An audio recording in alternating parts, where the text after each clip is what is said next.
National sports ডে'ৰ লগত সংগতি ৰাখি আজি বঙাইগাঁও জিলা হকী সন্থা আৰু বঙাইগাঁও জিলা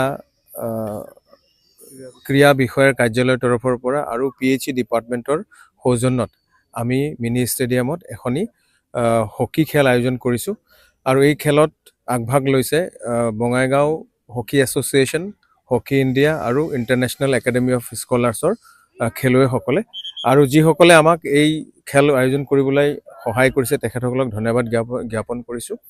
আমাৰ মাজত উপস্থিত হৈছে আমাৰ বঙাইগাঁও জিলা ক্ৰীড়া সন্থাৰ সাধাৰণ সম্পাদক বিকাশ পাঠক ডাঙৰীয়া। তেখেতৰ আমি মন্তব্য আপোনালোকৰ থ্ৰুদি ল'বলৈ মই অনুৰোধ জনাইছোঁ। ধন্যবাদ। আজি ইয়াত নেশ্যনেল স্পৰ্টছ ডে উদযাপনৰ বাবে আমাৰ বঙাইগাঁও জিলা ক্ৰীড়া বিষয়া উদ্যোগত আৰু বঙাইগাঁও জিলা হকী এছ'চিয়েশ্যনৰ সহযোগত এখন হকী ফ্ৰেণ্ডলি মেটছৰ ইয়াত আয়োজন কৰা হৈছিলে আৰু খুব সুন্দৰভাৱে ইয়াত খেল পৰিচালনা হৈছে আৰু বঙাইগাঁও হকী এছ'চিয়েশ্যনে